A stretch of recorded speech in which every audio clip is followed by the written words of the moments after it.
Hi students, இந்த வீடியோவில் நம்ம என்ன பார்க்க போகிறோம்னா சொல்யூஷனில் ஃப்ரீ ரேடிக்கல்ஸ்க்குரிய இஎஸ்ஆர் ஸ்பெக்ட்ரா என்ன அப்படிங்கிறத பார்க்க போகிறோம். இதில் ஃபஸ்ட்டு டாப்பிக்காக என்ன பார்க்க போகிறோன்னா, ஒரு ரேடிக்கலில் ஒரு அன்பேர்டு எலக்ட்ரான் இருந்துச்சுன்னா அதுக்குரிய எனர்ஜி என்ன அப்படிங்கிறத, அந்த எக்ஸ்ப்ரெஷன் என்ன அப்படிங்கிறத பார்க்க போகிறோம். ஓகேவா? ஒரு அன்பேர்டு எலக்ட்ரான் இருக்கிற ரேடிக்கல்ஸ்க்குரிய எனர்ஜி எக்ஸ்ப்ரெஷன் என்ன அப்படிங்கிறத இந்த வீடியோவில் பார்க்க போகிறோம். பொதுவாக இஎஸ்ஆர் ஸ்பெக்ட்ராவை யூஸ் பண்ணி ஃப்ரீ ரேடிக்கலுக்குரிய ஸ்ட்ரக்சர் என்ன அப்படிங்கிறத நம்மளால் பார்க்க முடியும். அதுக்குரிய எலக்ட்ரான் டிஸ்ட்ரிபியூஷன் எப்படி இருக்குது ரேடிக்கலில் அப்படிங்கிறதுக்குரிய டீட்டெயிலை இந்த இஎஸ்ஆர் ஸ்பெக்ட்ரா மூலமாக நம்மளால் கண்டுபிடிக்க முடியும். ரைட். இப்போ ஒரு ஃப்ரீ ரேடிக்கல் சிஸ்டம் இருந்துச்சுன்னா அதுக்குரிய ஹாமில்டோனியன் எப்படி இருக்கும் அப்படின்னு பார்த்தோன்னா, எலக்ட்ரானுக்குரிய ஜீமன் எஃபெக்ட் இருக்குது பார்த்தீங்களா, அந்த டைமில் கிடைக்கிற energy plus Fermi contact term இதுக்குரிய எனர்ஜி ரெண்டுக்குரிய அடிஷன் தான் அந்த சிஸ்டம்க்குரிய ஹாமில்டோனியனாக இருக்கும். இதில் நம்ம ரெண்டு டேர்மை ஜீரோவாக எடுத்துக்கிறோம். இதுக்கு முன்னாடி நம்ம பார்த்துருப்போம். எதுக்காக டைபோல் இன்ட்ராக்ஷனை ஃப்ரீ ரேடிக்கலை எடுத்துக்க மாட்டோம் அப்படின்னு பார்த்தோன்னா, இந்த டைபோல் இன்ட்ராக்ஷன் டைரக்ஷனலாக இருக்கும். அதாவது ஒவ்வொரு டைரக்ஷன்லேயும் ஒவ்வொரு மாதிரியான வேல்யூ நமக்கு கிடைக்கும், மேக்னிடியூட் வேல்யூ கிடைக்கும். ஸோ இதை ஃப்ரீ ரேடிக்கலுக்கு அப்ளை பண்ணும் போதில் எல்லா டைரக்ஷன்லேயும் ஆவரேஜ் எடுத்தோன்னா எனக்கு 0 கிடைக்கும். ஓகேவா? Energy value of dipole interaction for free radicals 0ன்னு கிடைக்கும். நெக்ஸ்ட்டு நியூக்ளியர் ஜீமன் எஃபெக்டையும் நம்ம இங்கே நெக்லெக்ட் பண்ண போகிறோம். ஏன் அப்படின்னு கேட்டோன்னா, இந்த எஃபெக்ட் ஃப்ரீ ரேடிக்கலில் இந்த எஃபெக்டோட value very much less than of electron Zeeman எஃபெக்டாக இருக்கிறதுனால, இதையும் நம்ம லாஸ்ட் டாப்பிக்கில் பார்த்தோம். Electron Zeeman effect 1000 time 2000 time greater than nuclear Zeeman எஃபெக்டாக இருக்கிறதுனால இந்த டேர்மை நம்ம எடுத்துக்க போகிறதில்ல. ஸோ ஃபைனலாக ஃப்ரீ ரேடிக்கல் சிஸ்டம்க்குரிய total Hamiltonian addition of electron Zeeman effect and Fermi contact டேர்மாக தான் இருக்கும். இப்போ நம்ம எடுத்துக்கிட்ட ஆட்டம் ஆர் மாலிகுலில் n செட்ஸ் ஆஃப் ஈக்குவலண்ட் நியூக்ளியை இருந்துச்சுன்னா அதுக்குரிய ஹாமில்டோனியன் டேர்ம் நமக்கு இப்படி கிடைக்கும். இதெல்லாமே லாஸ்ட் டாப்பிக்கில் பார்த்தது தான். அஸ் யூஷுவல் ஏங்கிறது hyperfine coupling constant and ஐங்கிறது total nuclear spin angular momentum. இப்போ இதில் உள்ள செகண்ட் டேர்மை பெட்ரபேட்டிவாக எடுத்துகிட்டு இந்த சிஸ்டம்க்குரிய எனர்ஜி என்ன அப்படிங்கிறத கண்டுபிடிச்சிருக்கோம். அஸ் யூஷுவல் போன கிளாஸில் சொன்ன மாதிரி தான்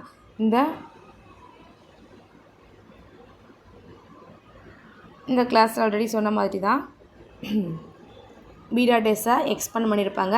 ஐ.டேஸை எக்ஸ்பேண்ட் பண்ணி என்னென்னு கொண்டு அதுக்குரிய ஆங்கிள் வேல்யூலாம் சப்ஸ்டியூட் பண்ணோன்னா நமக்கு ஈக்குவேஷன் 2 கிடைக்கும். ஓகேவா? இப்போ எலக்ட்ரான் ஸ்பின் ஹாஃபாக இருந்துச்சுன்னா ms = +or- ½ இருக்கும். அதுக்கப்புறம் MII அப்படிங்கிறத எதை வச்சு டிட்டர்மைன் பண்ணுவாங்கன்னா, ஒவ்வொரு செட்லேயும் எத்தனை நியூக்ளியை இருக்குது, நம்பர் ஆஃப் நியூக்ளியை என்ன ப்ளஸ் அதோட ஸ்பின் என்ன அப்படிங்கிறத வச்சு தான் இந்த MIIயை டிட்டர்மைன் பண்ணுவாங்க. இப்போ நமக்கு செலெக்ஷன் ரூல் என்ன அப்படிங்கிறது தெரியும். லாஸ்ட் டாப்பிக்லேயே நம்ம பார்த்தோம். செலெக்ஷன் ரூலுங்கிறது ஒரு எனர்ஜி லெவலில் ட்ரான்சிஷன் நடக்கணும்னா அதுக்கான ஒரு ரெஸ்ட்ரிக்ஷன் தான் இந்த selection rule. So as per selection rule ∆ms = +or- இருக்கணும். ∆miயோட வேல்யூ 0வாக இருக்கணும். இதில் எம்எஸோட வேல்யூவை மட்டும்தான் அப்ளை பண்ணியிருப்பாங்க. MIIயோட வேல்யூவை அப்ளை பண்ணாமல் அதை அப்படியே டேரெக்டாக எடுத்துக்குவாங்க. இதில் நான் ஒரு மிஸ்டேக் பண்ணியிருப்பேன், உங்களுக்கு அதை சொல்லிடுறேன். இந்த ஹச்சை இந்த பக்கம் கொண்டு போயிருப்பாங்க. ஸோ இங்கே நியூ மட்டும்தான் இருக்கும். New = g/h. அடுத்து இங்கே AIMII/h. ஓகேவா? இப்போ இந்த கப்ளிங் கான்ஸ்டன்ட்டுக்குரிய யூனிட்டை பற்றி பேசியிருப்பாங்க. என்னன்னு பார்த்தீங்கன்னா,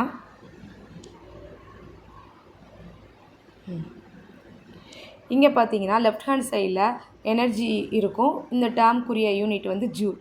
ஸோ கண்டிப்பாக ரைட் ஹேண்ட் சைடில் உள்ள ஒவ்வொரு டேர்மோட யூனிட்டும் ஜூலாக தான் இருக்கும்.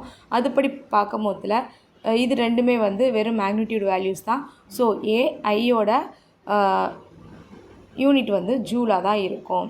இப்போ என்ன செய்கிறோன்னா இந்த ஏஐயில் ஜூலோட யூனிட்டு போடுறோம், டிவைட் பை ஹச்சோட யூனிட் பார்த்தோன்னா joule into second. So joule cancel ஆகிட்டு எனக்கு 1/s கிடைக்கும். இது வந்து ஃப்ரீக்வன்சிக்குரிய யூனிட் அப்படின்னு பார்க்கும் போதில் இங்கே AI/Hக்குரிய யூனிட் என்னவாக இருக்கும்? ஃப்ரீக்வன்சியாக இருக்கும்.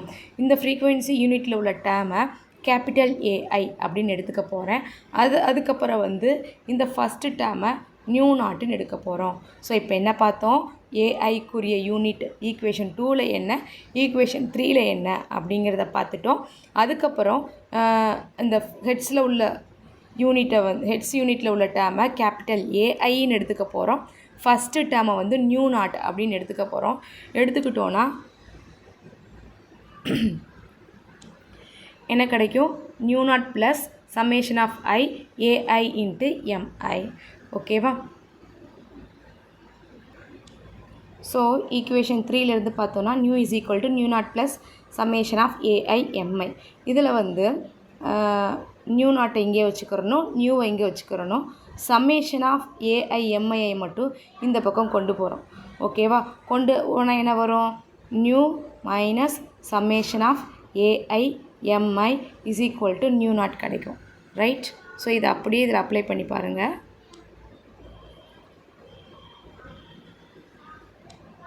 இங்கே நியூ நாட்டா? So nu naught is equal to nu minus summation of AI MI. ஓகேவா? இப்போ இதிலிருந்து பி என்ன அப்படிங்கிறத கண்டுபிடிக்க போகிறோம். கண்டுபிடிச்சோன்னா இந்த டேர்ம் கிடைக்கும். இதில் வந்து AIH/G mu B அப்படிங்கிறது என்னதுன்னா hyper fine splitting coupling constant. இதோட யூனிட் பார்த்தோன்னா டெஸ்லா. முன்னாடி சொன்ன மாதிரி தான் லெஃப்ட் சைடில் உள்ள குவான்டிட்டி மேக்னெட்டிக் ஃபீல்டு, அதுக்குரிய unit Tesla. So right hand சைடில் உள்ள இந்த டேர்முக்குரிய யூனிட்டும் டெஸ்லான்னு தான் இருக்கும். இந்த யூனிட்டை வச்சு என்ன கண்டுபிடிக்கிறாங்கன்னா 1 டெஸ்லாங்கிறது எத்தனை ஹெட்ஸுக்கு ஈக்குவல் அப்படிங்கிறத கண்டுபிடிக்க போகிறாங்க. ஸோ இந்த டேர்ம் அப்படியே எடுத்து எழுதியாச்சு. இதில் ஏஐ தான் ஃப்ரீக்வன்சிக்குரிய டேர்மு. ஸோ அதை தவிர்த்துட்டு மற்ற எல்லாத்தையும் இந்த பக்கம் கொண்டு போனோன்னா BG mu B/H வரும். இதில் பிக்கு பதிலாக 1 டெஸ்லான்னு போடுறேன். G mu B/H இதெல்லாமே வந்து கான்ஸ்டன்ட் தான். ஸோ அந்த கான்ஸ்டன்ட் வேல்யூலாம் சப்ஸ்டியூட் பண்ணோன்னா எனக்கு 1 டெஸ்லா அப்படிங்கிறது 2.8 மெகாஹெட்ஸ்ன்னு கிடைக்கும். இதுதான் வந்து ஒரு ஃப்ரீ ரேடிக்கல் 1 அன்பர்டு எலக்ட்ரான் கொண்ட ஃப்ரீ ரேடிக்கலுக்குரிய எனர்ஜி. ஓகேவா? ஸோ ஒரு ஃப்ரீ ரேடிக்கல் எடுத்துக்கிட்டோன்னா அதுக்குரிய ESR ஸ்பெக்ட்ராவில் இருந்து நமக்கு கப்ளிங் கான்ஸ்டன்ட் வேல்யூ என்னங்கிறது கிடச்சிரும். அதை வச்சு என்ன கண்டுபிடிக்கிறாங்கன்னா அந்த ரேடிக்கலுக்குரிய எலக்ட்ரானிக் ஸ்ட்ரக்சர் என்ன, அதில் வந்து எலக்ட்ரானிக்குரிய டிஸ்ட்ரிபியூஷன் எப்படி இருக்கும் அப்படிங்கிறது நமக்கு தெரிய வரும். இப்போ இங்கே 3 டைப் ஆஃப் ரேடிக்கல் எடுக்கிறாங்க. ஃபஸ்ட்டு வந்து பார்த்திங்கன்னா CH3 ரேடிக்கல். ஸோ ஃபஸ்ட்டு வந்து 12CH3 அப்படிங்கிற ஒரு ரேடிக்கல் வந்து சொல்யூஷனில் எடுத்துக்கிறாங்க. இதில் பார்த்தோன்னா கார்பனுக்குரிய நியூக்ளியர் ஸ்பின் வந்து 0வாக இருக்கும். அதுக்கப்புறம் இந்த ரேடிக்கலில் உள்ள அன்பேர்டு எலக்ட்ரான் 3 புரோட்டான் கூட 3 H கூட நமக்கு இன்ட்ராக்ட் ஆகி 4 ஸ்பெக்ட்ரல் லைன்ஸை கொடுக்குது. நம்ம இதுக்கு தெரியும் எப்படி வந்து 4 ஸ்பெக்ட்ரல் லைன் கிடைக்குதுன்னு. N+1 அப்படிங்கிற ஃபார்முலா படி தான். ஸோ இங்கே எண்ணுங்கிறது 3 புரோட்டான் 6 ஹைட்ரஜன் ப்ளஸ் 1ங்கும் போதில் ஈக்குவல் டு 4. எனக்கு 4 ஸ்பெக்ட்ரல் லைன்ஸ் வந்து கிடைக்குது due to the interaction of unpaired electrons with protons. So இதோட இன்டென்சிட்டி பார்த்தோன்னா 1:3:3:1 நமக்கு கிடைக்கிற ஸ்பெக்ட்ரம் வந்து சிமெட்ரிக்காக இருக்கும். அஸ் வெல் அஸ் இந்த coupling constant hyperfine coupling கான்ஸ்டண்ட்டும் வந்து எல்லா டைரக்ஷன்லேயும் சேமாக இருக்கிறதுனால ஐசோட்ரோபிக்காக இருக்கும். தென் இதிலேருந்து நான் என்ன கன்க்ளூஷனுக்கு வரலான்னா எலக்ட்ரான்க்குரிய டென்சிட்டி இருக்குது பார்த்தீங்களா, அது வந்து ஒவ்வொரு புரோட்டானை சுற்றியும் ஓகேவா. எலக்ட்ரானுக்குரிய டென்சிட்டி அரவுண்ட் த இல்லாட்டி அமாங் த ப்ரோட்டான்ஸ் வந்து ஈக்குவலாக டிஸ்ட்ரிபியூட் ஆகிருக்கும். இந்த அன்பேர்டு எலக்ட்ரான் 3 ப்ரோட்டான்லேயும் ஈக்குவலாக டிஸ்ட்ரிபியூட் ஆகிருக்கும். ஓகேவா. அதுக்கப்புறம் என்னதுன்னா கார்பனில் எலக்ட்ரானுக்குரிய டென்சிட்டி என்ன அப்படிங்கிறத நம்மளால் சொல்ல முடியாது. ஏன்னா இங்கே நம்ம கார்பனுக்குரிய அந்த நியூக்ளியஸ் ஸ்பின்னு வந்து நம்ம 0ன்னு எடுத்துக்கிட்டதுனால கண்டிப்பாக சியில் வந்து எலக்ட்ரான் டென்சிட்டி என்ன அப்படிங்கிறத கண்டுபிடிக்க முடியாது. இப்போ இதை நம்ம கண்டுபிடிக்கணும்னா பர்டிகுலராக கார்பனை சுற்றி அந்த அன்பேர்டு எலக்ட்ரானுக்குரிய டென்சிட்டி எப்படி இருக்கும் அப்படிங்கிறத நம்ம கண்டுபிடிக்கணும்னா அதுக்கு 13CH3 அப்படிங்கிற ஒரு ரேடிக்கலை எடுத்துக்கிறணும். இதில் வந்து கார்பனில் உள்ள நியூக்ளியஸ்க்குரிய ஸ்பின்னு பார்த்தோன்னா 1/2. ஸோ இதை வந்து ஐ வேல்யூஸில் சப்ஸ்டியூட் பண்ணணும்னா 2i+1 நான் சப்ஸ்டியூட் பண்ணும் போதில் எனக்கு 2 கிடைக்கும். ஸோ ஒரு அன்பேர்டு எலக்ட்ரான் சியில் உள்ள நியூக்ளியஸ் கூட இன்ட்ராக்ட் ஆகும் போதில் அன்பேர்டு எலக்ட்ரான் சியில் உள்ள நியூக்ளியஸ் கூட இன்ட்ராக்ட் ஆகும் போதில் எனக்கு டப்ளட் ஸ்டேட் கிடைக்கிது. ஆல்ரெடி எனக்கு குவாட்ரட் ஸ்டேட் கிடச்சிருந்துருக்கு. இப்போ சியில் உள்ள நியூக்ளியஸ் கூட எலக்ட்ரான் இன்ட்ராக்ட் ஆகி டப்ளட் கிடைக்கிது. ஸோ டோட்டலாக எனக்கு இப்போ 8 லைன்ஸ் வந்து கிடைக்கும். ஓகே. எப்படி 8 லைன்ஸ்னால் 2 × 4 = 8. ஸோ 8 ஸ்பெக்ட்ரல் லைன்ஸ் வந்து கிடைக்கும். அதுக்கப்புறம் என்ன சொல்லியிருப்பாங்கன்னா இதில் வந்து நமக்கு கிடைக்கிற ஹைப்பர்ஃபைன் கப்ளிங் கான்ஸ்டண்ட்டை வச்சு இந்த CH3 ரேடிக்கல்குரிய ஸ்ட்ரக்சர் என்ன அப்படிங்கிறத சொல்லியிருப்பாங்க. இங்கே நமக்கு கிடச்சிருக்கிற கான்ஸ்டன்ட் வேல்யூ வந்து 41 காஸ். ஓகேவா. ஸோ இப்படி பார்க்கும் போதில் இந்த காஸ் வேல்யூவில் வந்து ஒரு ரேடிக்கல்குரிய ஸ்ட்ரக்சர் கண்டிப்பாக sp2 ஹைப்ரிடைசேஷனாக இருக்கும். ஓகேவா. ஸோ நமக்கு இங்கே ஏவோட வேல்யூ 41G இருக்கிறதுனால இந்த ரேடிக்கல்குரிய ஸ்ட்ரக்சர் கண்டிப்பாக பிளேனராக இருக்கும். இந்த ஹைப்ரிடைசேஷன் sp2 இருக்கும். அப்படின்னா ஒரு s orbital 2 p orbital 2ps s 2px 2py இதுதான் வந்து இந்த CH3 ரேடிக்கல்குரிய ஸ்ட்ரக்சராக இருக்கும். ஓகேவா. இதுவே இந்த ஏவோட வேல்யூ greater than 100 காசாக இருந்துச்சுன்னா அங்கே வந்து அந்த ரேடிக்கல்குரிய எலக்ட்ரானிக் ஸ்ட்ரக்சர் sp3 இருக்கும். ஸ்ட்ரக்சர் வந்து பிரமிடலாக இருக்கும். ஓகேவா. நெக்ஸ்ட் என்ன பார்க்க போகிறோன்னா அடுத்த ரேடிக்கல்குரிய ESR ஸ்பெக்ட்ரா எப்படி இருக்கும் அப்படிங்கிறத பார்க்க போகிறோம். ரைட்டா. என்னென்னா பென்சீன் ஆனையான் C6H6. ஓகே. இதில் வந்து இந்த பென்சீன் ஆனையானை எப்படி ஃபார்ம் பண்ணுறாங்கன்னா ஒரு டெட்ரா ஹைட்ரோஃபியூரான் அந்த சால்வெண்ட்டில் பென்சீனையும் அல்கலி மெட்டலையும் ஆட் பண்ணுறாங்க.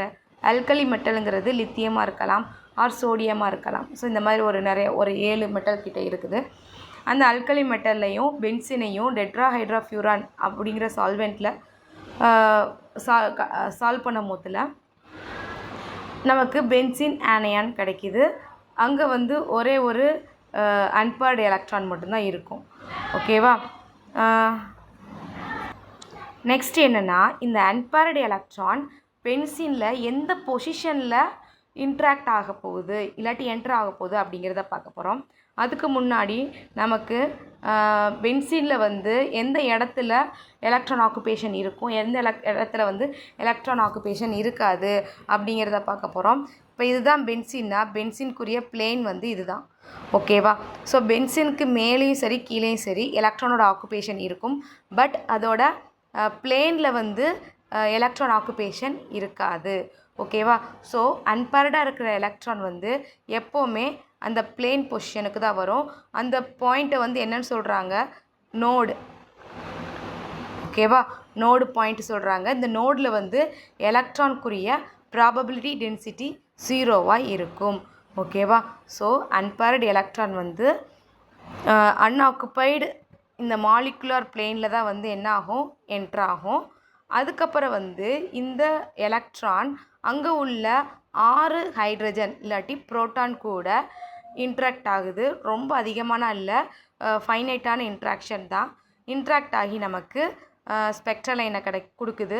ஸோ 6 புரோட்டான்ஸ் இருக்கிறதுனால எனக்கு எத்தனை ஸ்பெக்ட்ரல் லைன் கிடைக்க வாய்ப்பு இருக்குது? 7 ஸ்பெக்ட்ரல் லைன்ஸ் கிடைக்க வாய்ப்பு இருக்குது. இங்கே நமக்கு 7 ஸ்பெக்ட்ரல் லைன்ஸ் தான் கிடைக்கிது. இதுக்குரிய இன்டென்சிட்டி பார்த்தோன்னா 1:6:15 15:20 15:6:1. ஓகேவா? இங்கே வந்து ஐயோட வேல்யூ வந்து 3 நமக்கு தெரியும் எப்படி கண்டுபிடிச்சிருப்பாங்கன்னு. 2i + 1. ஸோ ஐ வந்து இங்கே 3 புரோட்டானுக்குரிய ஹாஃப் வேல்யூஸ். ஸோ 3/2 2 கேன்சல் ஆயிரும். சாரி,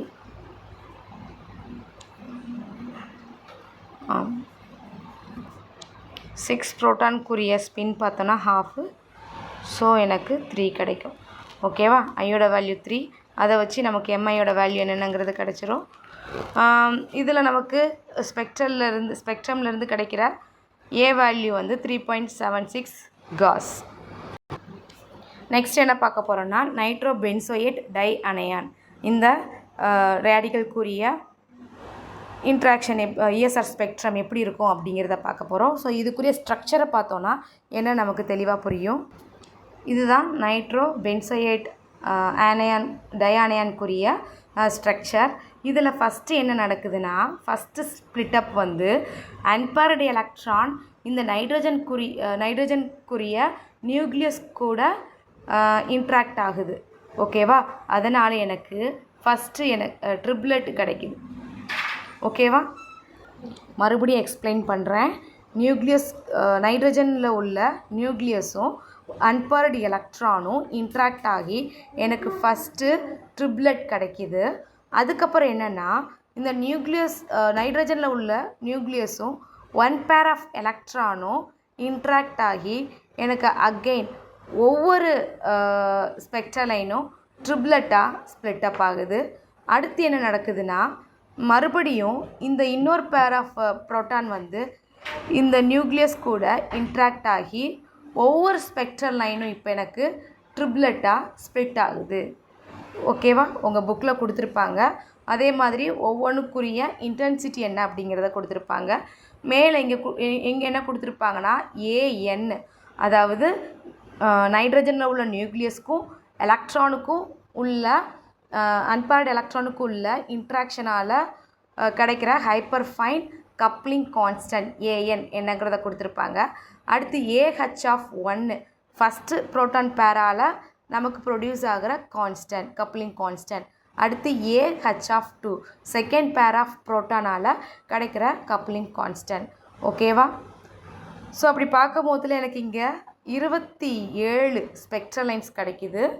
இப்போ வேறு என்னெல்லாம் எக்ஸ்பிளைன் பண்ணியிருப்பாங்கன்னா, மேக்ஸிமம் இன்டென்சிட்டி என்னவா இருக்கும் அப்படிங்கிறத கொடுத்துருப்பாங்க. அதுக்கப்புறம் ட்ரிப்ளெட் பேர் வந்து ரொம்ப இன்டென்ஸ்டான ட்ரிப்ளெட் பேர் வந்து 2:4:2. சாரி, இந்த ட்ரிப்ளெட் வந்து 3 ட்ரிப்ளெட் எனக்கு கிடைக்கும் 2:4:2 இன்டென்சிட்டியில். மற்றதெல்லாமே வந்து மற்ற 6 வந்து 1:2:1 அப்படிங்கிற இன்டென்சிட்டியில் ட்ரிப்ளெட் கிடைக்கும். எக்ஸ்பெரிமெண்டலாக அப்சர்வ் பண்ணும் போதுலேயும் எனக்கு அதே 27 ஸ்பெக்ட்ரல் லைன் தான் கிடைக்கிது. அதில் ஏபிசி அப்படிங்கிறத மென்ஷன் பண்ணியிருப்பாங்க. ஏபிசி, டிஇஎஃப், ஜிஹெச், ஐ இந்த 3மே வந்து இன்டென்ஸான ட்ரிப்ளெட். ஓகேவா? இதில் நான் முன்னாடியே சொன்ன மாதிரி ஒவ்வொரு இன்ட்ராக்ஷனால் நமக்கு கிடைக்கிற அந்த கப்ளிங் கான்ஸ்டன்ட் வேல்யூ என்னங்கிறத கொடுத்துருப்பாங்க. ஃபஸ்ட்டு பேருக்கும் நைட்ரஜன் நியூக்ளியஸ்க்கும் இன்ட்ராக்ஷன் ரொம்ப ஹையாக இருக்கிறதுனால எனக்கு அங்கே ஹை காஸ் கிடைக்கிது. இங்கே வந்து இன்ட்ராக்ஷன் கம்மியாக இருக்கிறதுனால செகண்ட் பேர் ஆஃப் புரோட்டானுக்கும் நைட்ரஜன் உள்ள நியூக்ளியஸ்க்கும் உள்ள இன்ட்ராக்ஷன் கம்மியாக இருக்கிறதுனால அங்கே எனக்கு கம்மியான காஸில் ஃபீல்டு கிடைக்கிது, கான்ஸ்டன்ட் கிடைக்கிது. இதில் வந்து புரோட்டான் 1 எது, புரோட்டான் 2 எது அப்படிங்கிறது நம்மளால் கண்டுபிடிக்க முடியாது. பட் அதுக்கு ஒரு டெக்னிக் இருக்குது. என்னதுன்னா டியூட்ரேஷன். ஏதாவது 1 பேர் ஆஃப் எலக்ட்ரானை வந்து டியூட்ரானாக நம்ம எடுத்துக்கிட்டு ஓகேவா. டியூட்ரானை எடுத்துக்கிட்டு ஸ்பெக்ட்ரல் லைன் கண்டுபிடிச்சோன்னா எந்த இடத்துல டியூட்ரான் இருந்துச்சோ அந்த இடத்துல ட்ரிப்ளெட் கிடைக்காம எனக்கு 5 ஸ்பெக்ட்ரல் லைன்ஸ் கிடைக்கும். ஏன்னா டியூட்ரான்குரிய ஸ்பின்னு பார்த்தீங்கன்னா 1. ஓகேவா. ஸோ 1ங்கும் போதில் எனக்கு அங்கே என்ன ஸோ 2 ஹைட்ரஜனுக்கு பதிலாக ஒரு டியூட்ரான் பேருங்கும் போதில் இங்கே ஒரு டியூட்ரான், இங்கே ஒரு டியூட்ரான். ஸோ 2 வரும். ஐயோட வேல்யூ 2i + 1ன்னு போடும் போதில் என்ன கிடைக்கும்? 4 + 1 = 5 ஸ்பெக்ட்ரல் லைன் கிடைக்கும். ஓகேவா. ஸோ இவ்வளோதான்ப்பா.